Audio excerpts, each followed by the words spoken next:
brand new. Have you ever noticed the older we get, the younger certain ages sound? For instance, when I was 20, 50 sounded pretty old. Today, not so much. Your perspective, like so many other things, changes with age. And recently I got to thinking about some of my friends who are 50 and beyond and thought how good they look. But nowadays, women are exercising, eating right, and making 50 look fabulous. Looking at the weight on her bar, you wouldn't know that instructor Amy Sutherland is one of the oldest women in this room. At age 51, she looks and feels better than ever. Age is just a number, and I think people put too much emphasis on age and not really how good you feel and how good you feel inside. Amy must feel pretty good. She teaches a bunch of classes at Health Point in Cape Girardeau. Body pump, body flow, and cycling. In such good shape with nary a wrinkle. Is 50 the new 40? Or even 35? Well, I'd like to think of it as the new 35, but some people might disagree with me on that one.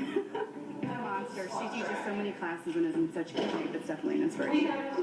While Amy admits she can't do some things as well as she did in her 20s or 30s, there is something she's much better at now that she's older. Appreciating who she is. I try not to live in the past and just move forward and reflect on the past and know that because of those experiences, the good and the bad ones, they've made me who I am today.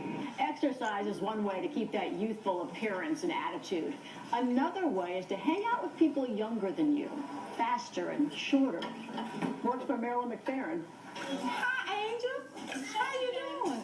Every day I'm on that floor, crawling around just like one of those kids.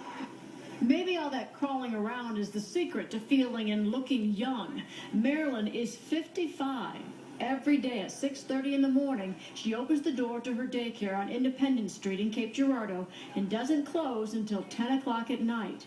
Over the course of the day, she and her staff will take care of as many as 40 children. But those kids is what keep me going. Really, they do. I could be just tired and stuff. When I see those kids and I know that the love I can give to them and the love they show me, I know it's well worth it. Let's all work together. Marilyn also tries to work out as often as possible to relieve stress and to be able to get down on that floor. She credits 3 things with keeping her 55 and fabulous. A relationship with God, with these children, and that gym keeps me going. And I guess it keeps me looking this way. You look good. Well, thank you. She's cute in that positive attitude, too. I think it does make a big difference, but I have a ton of friends who are 50 and beyond and all look as great as those two do. Yeah, well, I think you're right. I think 50 is the new 40. People are just looking at it differently and exercising and eating differently than our parents did, perhaps. So next time you can do one on me, 41 and funky. 41. Yeah, Was she smelling her? Maybe. All right, let's go.